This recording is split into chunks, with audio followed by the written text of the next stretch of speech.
Hi everybody. Today మా పాప కోసం వెజిటేబుల్స్ కిచిడిని రెడీ చేశాను. దీనికి కావాల్సిన ఐటమ్స్ క్యారెట్, దొండకాయ, అలాగే ఆనియన్స్ అండ్ టమాటో అండ్ కరివేపాకు, కొత్తిమీర and also some type of leafy vegetables. నేను ఇక్కడ మునగాకు తీసుకున్నాను, మీ ఇష్టమైన కూరాకులు తీసుకోవచ్చు. అండ్ కందిపప్పు, నానబెట్టుకున్న పచ్చి బఠానీ. ప్రాసెస్ ఏంటంటే కుక్కర్లోకి ఇలా నెయ్యి కొంచెం వేసుకొని తర్వాత అందులోకి ఆనియన్స్ కొంచెం వేయించుకున్న తర్వాత ఆఫ్టర్ టమాటో దాన్ని కొంచెం మగ్గేటట్టు వేయించుకోవాలి.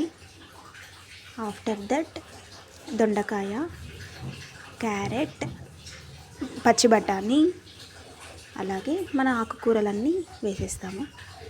అలా వేసేసి కొంచెం ఫ్రై చేసుకున్న తర్వాత కందిపప్పు, నానబెట్టుకున్న కందిపప్పు వేసుకుని తగినంత మీకు కావాల్సినంత వాటర్ పోసుకొని ఒక 3 విజిల్స్ వచ్చే వరకు ఉడికించుకోవాలి.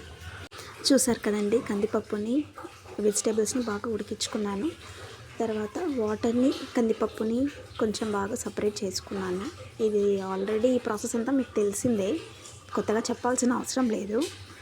ఆఫ్టర్ దీన్ని మిక్సీకి వేసుకున్నాను, ఎందుకంటే పాపకి తినడానికి కొంచెం లిక్విడ్ టైప్లో కొంచెం మెత్తగా ఉంటే బాగుంటుంది అని ఇలా మిక్సీకి వేసి ఒక బౌల్లోకి తీసుకునేసాను అనమాట.